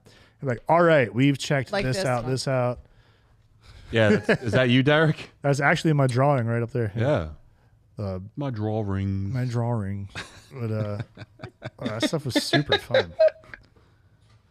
All right, so thank you, Derek and Terry, for explaining my pick because I didn't know. But Derek, what do you got next? Again, this is harder than I thought because I actually do love a lot of Nintendo games. Even though the last game was Capcom, not Nintendo. Oh, we're going that strict? Wait, what? Are we going thought that we were. strict? Does it have to be licensed specifically by Nintendo? That's what I thought the rules were. Is that, I was a rule is that part follower. of it? Are you violating the rules of the game? Well, I was going to pick one, Terry. I was going to go with Chrono Trigger. You can't do that. Fine. But I hate it here, and I'm leaving. I don't like you anymore. Fuck. You can't do that. So I can't do But a Konami one either then? That's on Nintendo? You can do whatever you want. It's your list. This just sucks. You're taking all my picks. Just talk about it. Nintendo has like 5 IPs that are worth anything. Let's see. It Shannon, co-owns pick one mine? monster Do you want IP. mine? Yeah, go ahead. Go ahead, Shannon. We'll come back All to right, that. so I'm an 80s baby. So 1987, Contra, Okay. I think, would be a great one to come back, and I think they could use live action. Yeah. Because they can't really do live action with Star Fox. Like Star Fox was one of those that has to be like Nintendo, like Super Mario Brothers. Mm-hmm. I think Contra, because it came out at the time, it's like it was interesting when I looked up more It looks like research about it. In the because corner there, it looks like Dutch right, and Rambo. Alien and Rambo. So because it came out during the same time as those heroes, and I also think it would just be cool because this is the run and gun game, the first one, and it was one of the hardest games, and it would also be So she can pick a Konami game, but I can't pick. But a this She's is the guest. She does what she wants. Fine. God. it. Dang it. Also, what I liked was that the German version Yeah. of this game, apparently they switched it so you cannot kill other humans, because at the time it was like a rule in Germany, so no video games could be killing, and they called it something else. It was like the prohibitor or something. The power-ups in this game were pretty cool. Yeah. So I think this would be another, like, I love nostalgic movies. I like movies that remind you of being a kid, and I mean, you can't really beat this game. It's really hard. And I think it would be a great opportunity to bring in some new characters, some new, like bodybuilder type, I guess. Yeah. Kinda Bring guy. back the 80s alien. when Bring men back were the- men and muscles mean you were badass. Like, I just think it would be so fun. I also liked the sci-fi aspect. I think they should keep it with the sci-fi and have it be less human killing human. I think they should stick to that. But I think it'll be awesome. Well, that gives you a PG-13 rating. There you That's go. why we seen by the wonderful Predator Badlands that came out this weekend. Heard that movie is phenomenal. And I have my pick. You do? All right. All right, we'll go back to Go ahead. My Go pick, ahead. Terry Derek Baker seal coating and line striping. and line striping. What do you got? I'm going with Earthbound. Terry approved. Yeah, is that all right, Terry? That would be good. That one was in my head, but I thought Chrono Trigger would be cooler. But dude, if you want like a cool movie about kids, like, you know, like that Stephen King style, there's a bunch of young kids against a monster threat, like this would be it. If you've never played this game, the Mother series, it is one of the trippiest games I've ever played in my life. Terry and I we each played it for the very first time all the way through together on 8-Bit Beef. And the running bits we had from that was so much fun. But every character in this is worth remembering. Like, Wacky. yeah, dude. Or like his dad, like, hey, it's me, your dad. Like, he just calls you money. It's so much fun. So basically, you're this kid, Ness, right? We see the red hat. Yeah. A lot of people didn't even know who he was when he was on Smash Bros. For 64. Like, this game was much more popular overseas. It didn't have the same following that it does now over here. It's very cult classic, but he's just like your regular kid, right? He's got a baseball bat, a cap. Everything in his inventory is like candy or like a cheeseburger or like something ridiculous for the inventory. But yeah, a meteor falls and like crash lands and wakes him up from sleep, and he goes to investigate it. And before you know, it's just him and his ragtag friends go on this adventure to try and solve what's happening, and it is trippy. And You make that like a Stranger Things kind of thing. it has a Stranger Things vibe to it, I mean, for that sure. picture sure does. It's sick, right? And they all have like psychic powers and things. Like, I'm not doing any justice to the series, but It's like you just have to play the game. I Super can't 8. describe it. No, it's not Super 8. There's another one where they're like kids with all these superpowers. Mm-hmm. Oh. That's a creepy picture. That is very It's a creepy. little Chucky. I think But that's a thumbnail. the game is so fun. It's wacky, zany. Jeez. Yeah, right? Well, it's also an that image. took No, me- it's a little scary. It's an incredibly deep and difficult story to comprehend. And if they did it that way, I think that would be great. The person who created Earthbound only created the 3 Earthbound games and bounced. Like that's all he's done. He's a very interesting person, and they intentionally made a super difficult narrative that is complex and interesting, and somehow about like birth and rebirth and who really is our greatest enemy and corruption and things like that. It's incredibly interesting. And he is holding a little Mr. Saturn. That's awesome. But I like weird stuff. Give me more weird. Super weird. more- I'm doing no justice describing it. I'm doing a terrible job. But look it up online, or if you have an emulator, I'm sure it would any way to be play it. A lot play it. better with kids than you realize. Like they like anime and cartoons so much more than we give them credit for. It's super because fun. They're so in their phones, but they're really like they are so into And like this stuff. the They love it. enemies are Yeah. super funny. Like you'll fight a crow wearing sunglasses. Yeah. Like They're all in. bikers for no reason. All the towns are like, what are they, like one, like Tootin, like the second town. It's just called like Tootin. The third town's like 3 ton. There he is, Spiteful Crow. Oh, there he is. Look at those sunglasses. All right. He's so spiteful. Is that Yeah. What's he got, a burner over there? He does. Smoking a dart. He's got a spliff? Yeah, man. Smoking crow. Oh, yeah. Don't go next to that guy. He's got a pack of Newports up his sleeve. The spiteful crow. Yeah. Yeah. All right. Terry, are you a spiteful crow? Oh yeah, I'm filled with spite, and I never let anything go. No, no, I'm not spiteful at all. Things go out of my head immediately. Great pick. Would you like to hear my pick? Absolutely. No. His pick is better. That's what he's saying instantly. Go for it. He has a big one he wants to drop. I bet. Well, is there any reason we don't do Game of Thrones? Because we have the Fire Emblem series sitting right there. That could be the biggest, baddest HBO level intense thing that is pretty much straight up playing an anime. It is incredible. It is gorgeous. The games themselves are okay. They're like strategy-based games, but you want to talk about deep, interesting, intricate stories. The Fire Emblem series is amazing. Most people know them through Smash Brothers, but it's knights and kings and a bunch of effed up stuff.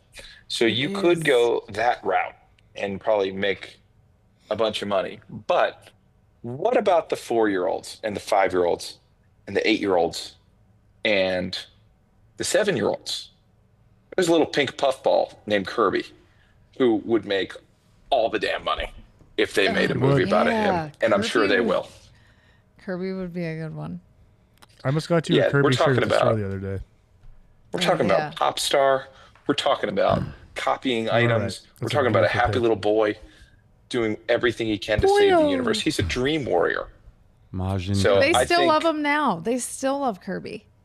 Yeah, I think this is an absolute win. If I was Nintendo, I would actually put this one out a next. death battle of Majin Buu versus Kirby. That's going to be a great inflatable Halloween costume. That's all I think of. It's like what It already Halloween is. costume. This Halloween costume is going to crush it. I played Chris, Kirby on Google the the Game Boy, Kirby the costume. original Game Boy. Nice. Yes. That's my only. Yeah. I there want it to is. see Meta Knight's ship come in and just start wreaking havoc. There's a lot It's a of good pink one. hair people. I love what they being did with Kirby. him in Smash Brothers for Wii. Yeah, they his like ship made and him the everything. star. A lot of people give that one crap for its story mode, but I had a lot of fun playing that stuff on the Meta Knight ship. I gotta get into games, man. I fell off. And speaking of picks, my pick is I don't even know if this is gonna be allowed, but whatever. NFL Blitz. So you Yes, see the guys that Nintendo are owns injured the with the NFL. syringes on the field. I mean, but dude. I think football movies are great. it was on. You can Nintendo. have We're Tecmo doing Bowl. it. No, I want this one because there's syringes in it. Yes. So I want to see we've seen movies like this already, right? So you can even say this is like an unnecessary roughness kind of thing, which also was a game, I believe. But the player gets hurt, they inject him with steroids, he gets back in the game. It's a PlayStation That's how life 2 game. actually works. This guy needs the juice. Yeah. He liked it to juice. This would be any movie. We've Well, guys, I'm probably back. seen some actually that are just like that, but going through a league, trying to make it, you're bringing in some steroids to kind of mask the injuries that you got, like pain meds, but also like the hits on this are unreal. I could see like a futuristic kind of Mortal Kombat style. yeah, like remember Starship Troopers when they had the football scene? Yeah. And the way that they were playing in the first one, you could do a whole movie about that and just call it Blitz. Would you like to know more? Yeah. Dude, I had NFL Blitz 2000 for the N64. That game was so much freaking fun. Just clotheslining people, doing cedars on them, spearing them. And then, like, when your guy would, like, catch on fire NBA Jam style, just throw in a Hail Mary 100 yards down the field. Yeah, dude, the making it sidearm throws. Yeah, man. Yeah, that game was a lot of fun. That's my pick. So that ends our Nintenbros segment, and now we're doing Dragon Ball Z. And Derek, this is you. All right. Last time on Muscle Geeks Z. Okay. The Z Fighters finally prevailed over Vegeta, I know. sent him crippled and crawling back to his spaceship to escape after Goku, in classic Goku fashion, decided to show mercy to the enemy. Yeah. Even though the enemy was seething with hatred, wanted to kill him, killed his friends, tried to kill his own son. I mean, the guy even killed his own teammate and one of the last remaining people of his planet, just to prove a point that how he's ruthless, he doesn't care, only the strong survive. Yeah. Goku still showed him mercy, let him go, and believed that When Krillin was gonna sword him. yeah, he had Yajirobe's sword right over top of his Stabbed. back. It was just going to take him out, but wouldn't let him do it. So Vegeta has just escaped. You know where he's going? Do you know where he's going? I don't. Terry? Yes. We're going to Namek. That's right, baby. We're going to Namek. And this kicks off probably the biggest, baddest anime story ever. Like, this is it. If you're a kid in the 90s, this is what you have. You come home, you watch Toonami. You put on Dragon Ball Z. I remember I would scramble to get my homework done in time. Or if I had like football practice or whatever, like I would pray that I could watch a rerun later at night or on the weekend or something to get caught up.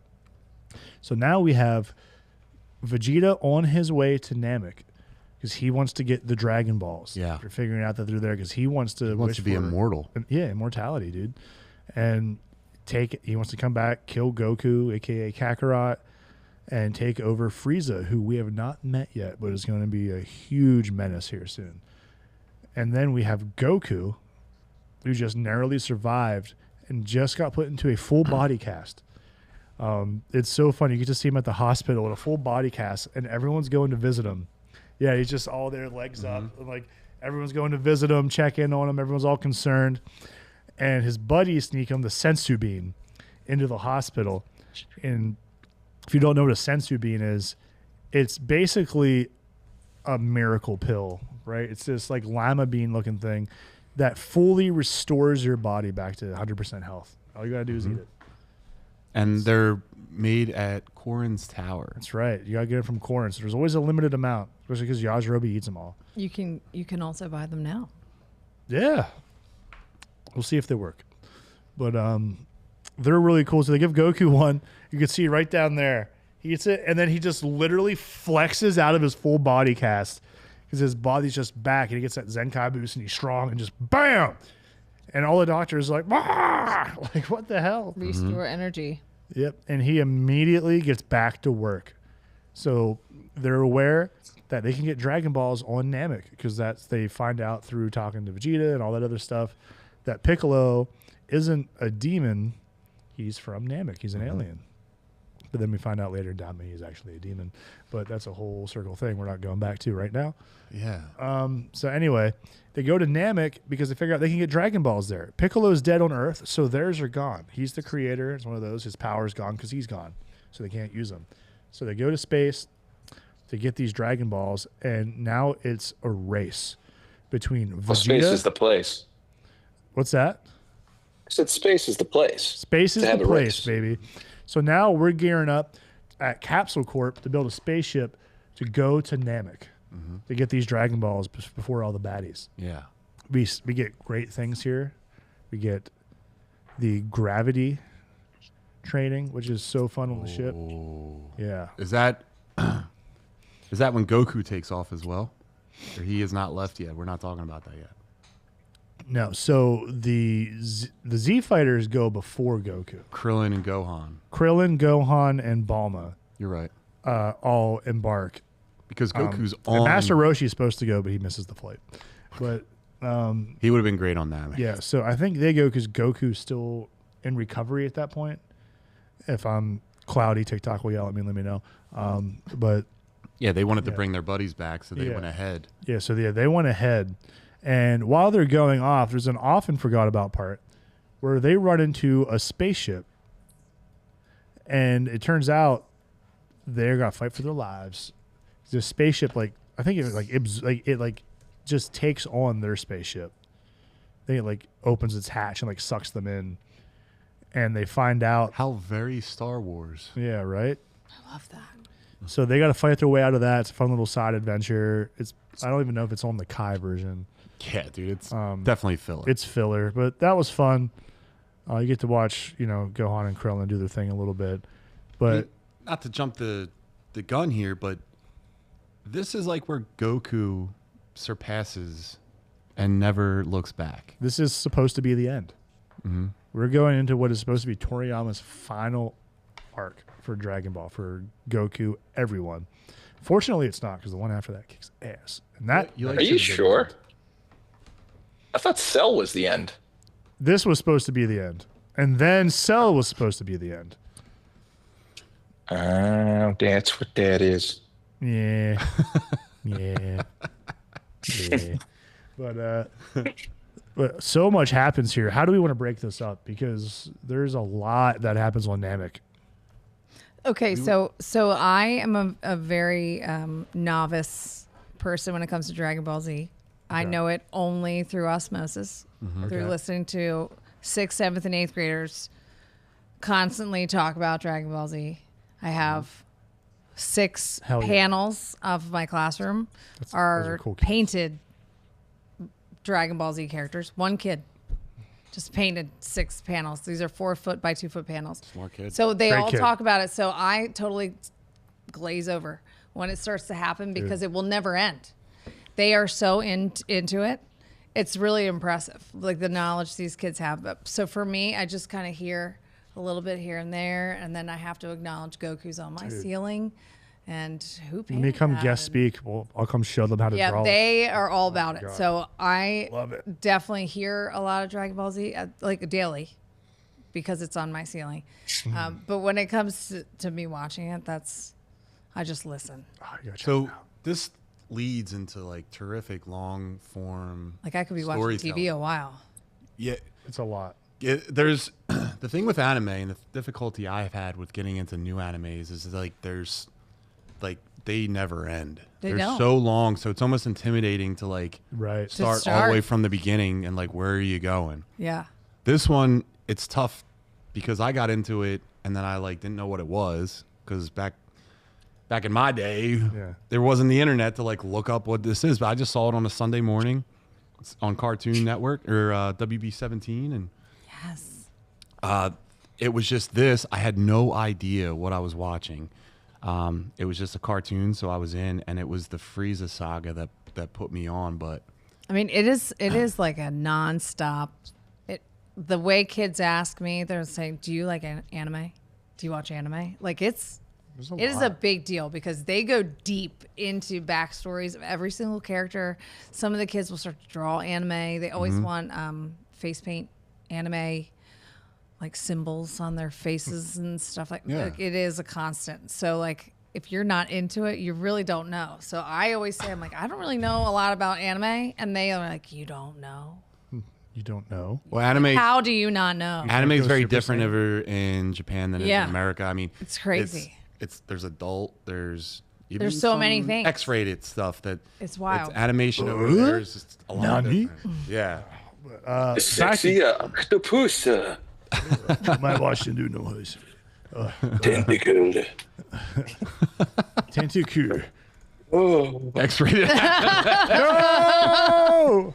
Yay, monetized. Back to Dragon Ball Z though. So we're going to We Namek. definitely have to have Shannon watch every episode. Yeah. Got it. Shannon You watch reacts. every episode of the I'm gonna have Frieza to check saga. in. By the time you come back on, just watch the Frieza saga. Catch up to where we're at. Okay, I will.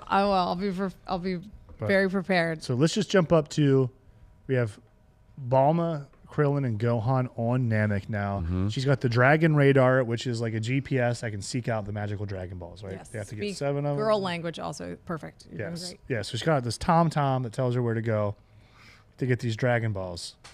All right. Yeah. So she's going out there. They're the only people that have this. So everyone else that's out there, the baddies, they just got to do it the old-fashioned way. So we have the advantage. Okay. Unfortunately, the bad guys have numbers because Oh, there shit. is Frieza, who is like the galactic emperors, like of the whole universe, like the biggest, baddest person we're aware of at the time, and they've enslaved everyone to work for them. And what Frieza does, Need more pictures. Frieza is basically a space pirate, right? Or like a Okay. space realtor. Yeah. Okay. Like they go around, they find planets that are either getting destroyed because they're worthless, or ones that can be taken over and then sold to the highest bidder to be enslaved. So while they're doing that, they're on Namek conducting that type of business, right? And that's when they catch wind of the Dragon Balls. So Frieza wants them for themselves so they can be immortal. Same with Vegeta.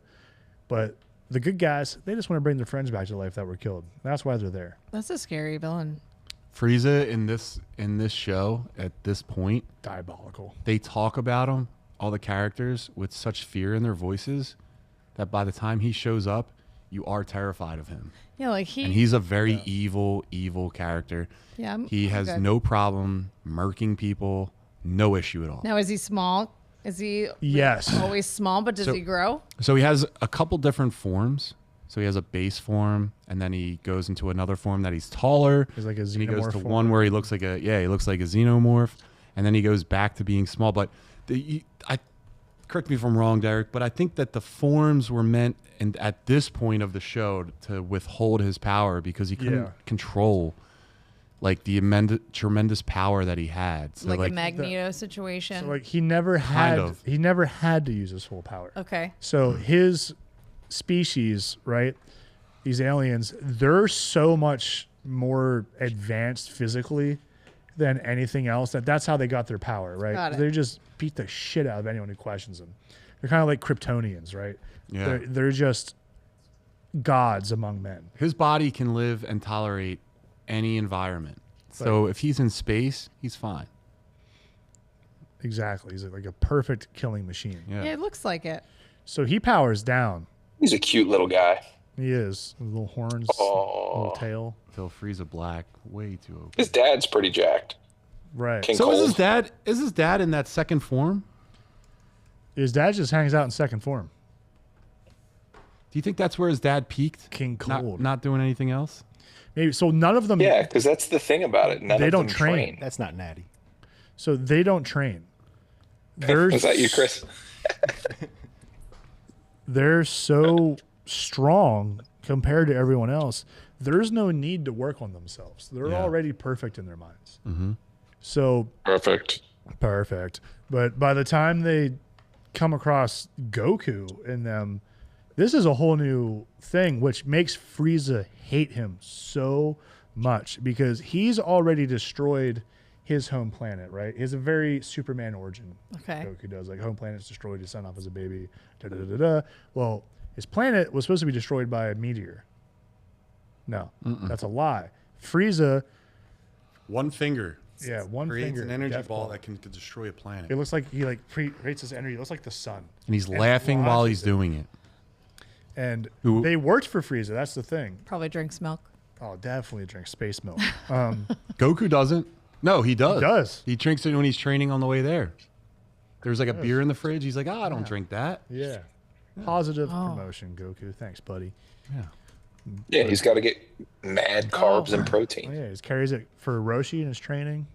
But I mean, But going back to Frieza destroying his planet, like you find out that his father, Bardock, Goku's dad, was one of the first people that were killed in the explosion because he revolted. He led a revolution against Frieza. Totally outclassed, totally outmanned. There's a lot going on. Well, Yeah. I think his dad, right? He buckle up. I know. I'm like, great. I got a lot of So watching here's all to the do. backstory before we even get into Namek, so we understand the severity of this. So his planet, we said, it got exploded. Right? He blew it up. Okay. Because what happened is Frieza had heard the legends of the Super Saiyan, right? Which is a hero from their planet that is literally a golden fighter. As you see, like the gold hair and everything of the Super Saiyan. Yeah. That is so strong that no one can stand up to him. He doesn't want to take that risk. Right. So he's like, I'm killing all these motherfuckers. So he blows them up. But Goku's dad gets the feeling, because he can see the future. Because Dead. right? Hey, dead. Yeah, dead. Get us off this planet, dead. So he realizes, like, Frieza's going to try and kill us, and none of the Saiyans will listen to him. Like, why would he kill us? We're his best henchmen. Like, we're a planet full of the strongest warriors in the universe. Like, he needs us. Frieza is like, I'm not taking the risk of you rising up. Yeah, exactly. Frieza does a lot of racism. Yeah, there's a lot of racism. They have in tails. Frieza. And they can turn into giant apes in the moon. So he calls them monkeys all the time. So Yeah. that's a running gag. And he's very like racist against these species, Yeah, and he hates them. They're below him. They're not even like they have no class to him. Getting off topic, because that's what we do. In the future, did you get a vibe that like Frieza almost respects Goku as a rival in Super? A little, in that he respects his power. Like, he respects his... Like he gave him a portion of his power after he fought Jiren the first time. He's like, I need you around to fight Jiren for me. Yeah, Frieza's a tactician above all else. Like, he's not just... He's very cerebral. He's very smart. He's a puppet master. He's working all angles at all times to get his way. Yeah. So if you think he's your buddy, wrong. He's just waiting. He'll use you down the road. He's got a plan. He was defeated, and then he was brought back when they redid Dragon Ball as like to help out in this tournament of power. All the universes, there's multiple universes. The best warriors fought on this like self-made. It's a tournament of power. It's a self-made ring. Yeah, they're all fighting in this environment. Okay. And Frieza's brought back for it, and you find out he has a new form. He quickly catches up to Goku. He finally starts training. He finally starts training, and he's training in his brain, in his boy brain, because he's tied up. And he's getting newbie gains. Yeah, he got crazy gains. Yeah, I miss newbie games. But yeah, I mean, where do you want to do next week?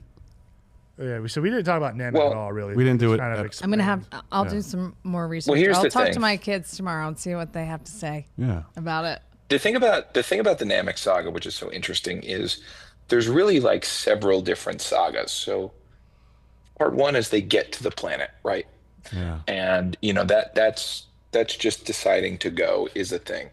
But part two is we meet more Piccolos. We haven't seen more Piccolos in a long time. There's a lot of Piccolos out there.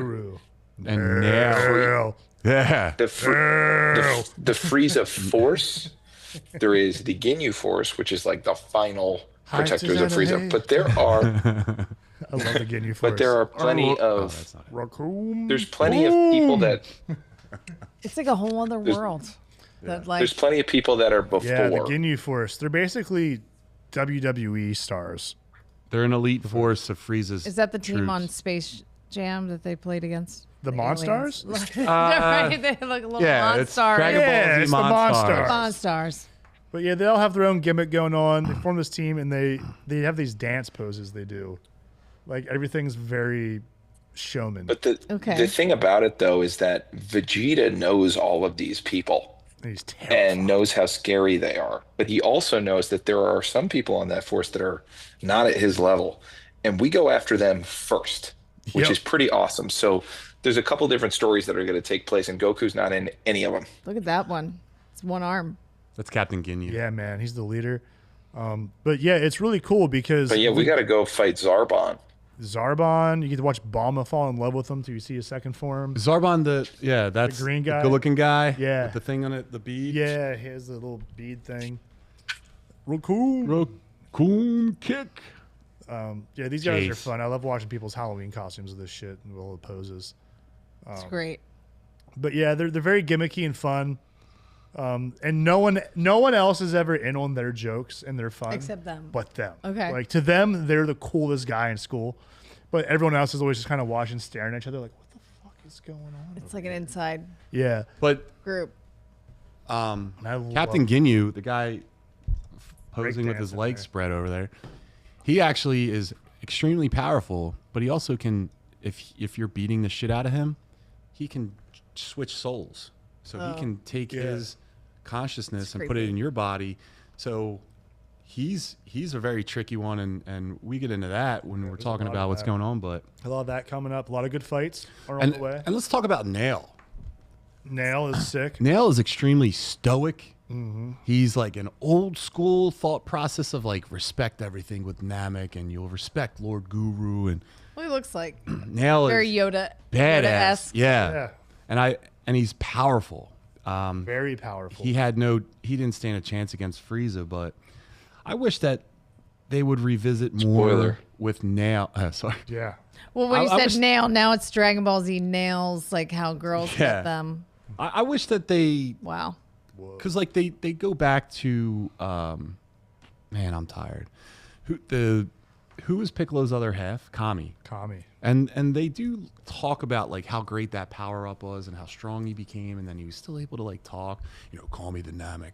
Yeah. But I wish that there was more, like maybe they split up. Yeah. Nail. I love the Nail commentary in Dragon Ball Z Abridged so much. I bet you he would have been an absolute problem with everyone, because Piccolo kind of gets disappointing where I know he gets retribution at the end, but he doesn't get many power-ups after. I think Nail would have always been like top tier. Piccolo showing up to Namek though for his homecoming is so funny. Yes, I'm home. when he infuses with Nail. Power, yeah. I feel great. Yes. I feel good. I can win. I can't do this. And the reuse when he's fighting Phase Level 2 Vegeta or Frieza, the same animation is used over and over again, where he's flying up and then Frieza flies up and then he flies up. There's so many good fights we're gonna get into with this. Yeah. If you like anime fights, if you just want to see some cool choreography and explosions, check this. The shit artwork's out. cool. You're gonna see one of the most epic battles and power-ups that you'll ever see. Right. When he goes and Super you Saiyan. get to see hard work versus talent. Yep. Okay. A lot of the baddies in this arc That's a great point. didn't really work for what they have. Most of them are just a type of alien or super being. They just became That was the type. Okay. Like Frieza's like, you're the best on your planet. You work for me now because I'm so stronger than you. Okay. You're like, all right, we don't have to train. We're just gonna fuck everyone up. But these guys are all showing up and they got the work ethic, and they're gonna beat the shit out of them later. But not without taking some lumps. No. I mean, It's intense. It's a good time. Unless you don't like fun. I mean, I love And fun. heart. Fun. Love fun. Lots of heart. A lot of heart. Yep, they are all on my ceiling. In Hell the yeah. classroom. Yeah. All right, let's wrap it up. Yeah. All right, so Shannon, thank you for for having me, joining. guys. We'll Yeah. see you back in the chat job. next week. Oh yeah, I'll be back in the chat. Yeah. Where Man. was Mr. Milquetoast? I didn't see. I think he's watching the Eagles too. Does anyone have a score on that? Score on the Eagles game? But anyway, we'll Thanks, guys. Thank you, Shannon. Shannon, is there anything you want to like talk about, promote, anything? No, Tell us because about yourself. I am a muscle geek. I am a middle school teacher for 18 years now. Wow. Which is insane to believe. I'm a professional bodybuilder. Yeah. I work at Marsh Creek in the summertime. If you want to register your kids for camp, it's the best camp. Marsh Creek is at great. Marsh Creek. Yeah. We teach kids how to sail. We teach New one. them how to paddleboard and kayak. I also teach Cool. paddleboard yoga out there. Some former yoga instructor. I used to own my own studio. But now I just do little pop-up stuffs here and there. I'm trying to focus on being there for my daughter who's 10, going on 20, who's a cheerleader. Yeah. But I try to train 7 days a week. I did not go today. So 6 days a week. Sorry, Keith. Come on, Shannon. But I love training. I love being a bodybuilder. Hell yeah. The discipline. I like prep. It's really hard. But I really like the discipline. It's good for me mentally. I feel like I have a goal, but I also feel like it benefits me at my certain age of 43. But I don't feel that like I'm just still a big kid. But fitness. Well, yeah, you're wearing a She-Ra shirt. We're Yeah, talking about Dragon Ball Z. Sure, of course. you're damn right you're a big Huge kid. Yeah. But I really love staying into fitness and wellness. I think it's really important. I'm also an ambassador at a place called the Fox Den Wellness. She's probably asleep. They do a hot sauna outside and contrast therapy, and then you go right into an ice bath, and it's outside, so you can just see like the wilderness around you. That's And I juggle. Sounds cool. And I juggle. And she so juggles. yeah, face painting. Yeah. I do a whole bunch of things. Should have been a clown. You should do a show and you're Should've been a juggling in clown. the background yeah, while I'll we're talking. juggle Yeah. while we're back there. Yeah. We'll podcast while you're juggling. Yeah. Well, it sounds like we're going to take a trip out to this outdoor sauna thing and awesome. do a podcast from there. It is so fun. They have a solo stove. Terry, We do can we get some mics mocktails. to the sauna? There's a pool table there. A pool table, Terry. Yeah. Pool table sauna? And a TV in the bachelor And there's a suite. pool table too. Yeah. What's a bachelor suite? The bachelor suite. So it's called the Cross Gables Estate in Exton. Oh, it is fancy. beautiful property. Close friends of mine own it. And then their daughter-in-law opened up this wellness center. And I was like, where? This has to be new. I haven't seen it yet. It's a barrel sauna, and you sit in there for about 15 minutes. And then you get out and you go in your contrast therapy and you sit in the ice bath for 2 to 3 minutes. And then you get back in the sauna. You just feel reborn afterwards. I felt so reset. Sounds cool. And you sit outside in the wilderness. It's lovely. Supposed to be really good for your circulation, the back and forth. And Yes. everything, right? We It should was get you awesome. doing yoga at Alpha Flight. Shannon, I've could teach it. recently been a yoga Oh, Charles enthusiast told now. me. I am now a yogi. It's great. Whoa. Welcome. I've gone 3 times, so I'm a You pro. count. You count. It's not the average bear. Hot sauna over at Vision Fitness and Love. Yeah. Every Sunday, my back was really bad, and Really helps. It was like getting worse from I think it's from sitting so much during the day, and I thought I was done. I thought I was I was walking like my grandpa, I feel that. and then I started doing yoga. I'll tell you what, I have very minimal pain right now good. in my back. Sciatica isn't going down as much. So shout out to yoga, it works. And I actually told Keith today, I was like, we should get a 20 by 20 tent on that loading dock on the gym. Put some heat and in do there. a little yoga stuff. Not going to put heat in there. You want to go heat, Just a touch. Hot yoga, y'all are the crazy. gym in the summertime Is hot enough. It's hot Yeah. enough. Yeah. We have no air conditioning. Shout out yoga. Yeah, shout out to yoga. Yoga's great. Compliments it. Training. Yeah. I think. It does. From doing it for so long, I actually shouldn't do it in the heat. It's actually bad for me because I'm so hypermobile. But I love the complement of yoga with weight training. If anybody lifts core weights, strength. you should do It's great. yoga because it's great for recovery.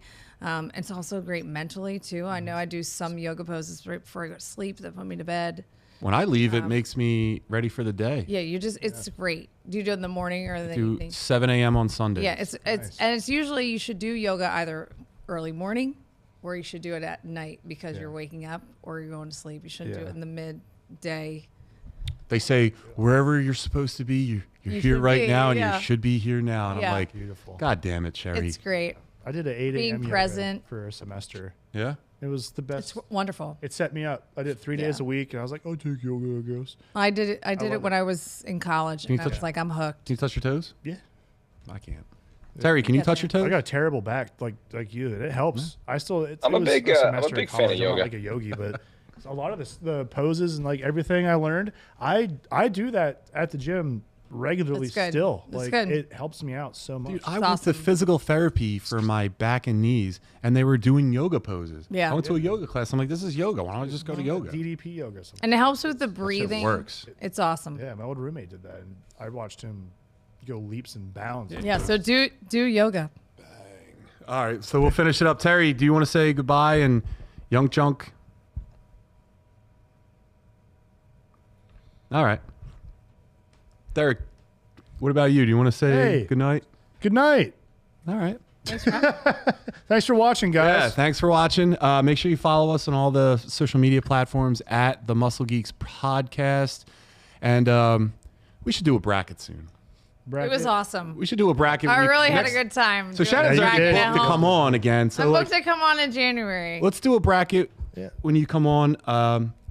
We'll talk about it off screen. Yeah, anyone that wants to see brackets, tell us what you want us to talk about. We want to talk write about us. Oreos, Email and us. Chips Ahoy, and all the best cookies. All the cookies, like brand name cookies. Dude, Terry and I on our old cheat days together when we do 8-bit beef, my God, the food we would take down a whole thing of Chips Ahoy like family size in that makes in a me sitting sick together. thinking about it. We get like a pizza each, and Terry's old bachelor pad was awesome because he wouldn't even get a plate out, which I think he only had one plate. And he had like one set of silverware. You're the most bachelor person I've ever met. His house would just be like beer and then like 10 pounds of beef. But Nice. we would sit and eat the pizza out of the Like Ron box Swanson. Beer beef. as a giant plate and just eat Chips Ahoy cookies. That's cool. That was a great day. I Bring it back, Terry. Let's do it again. have silverware with my name down. on it. Really? It was gifted to me. It's John apostrophe S. There's 5. It was gifted to me for buying apparel, and now I got. If anyone steals my shit, I know who it is because I'm like, hey, is your name on it? Yeah, it's right it there. does. That's John's fork. Yeah, it's John's. All right, guys. That's enough. Have a great night and go Birds. See you guys next week.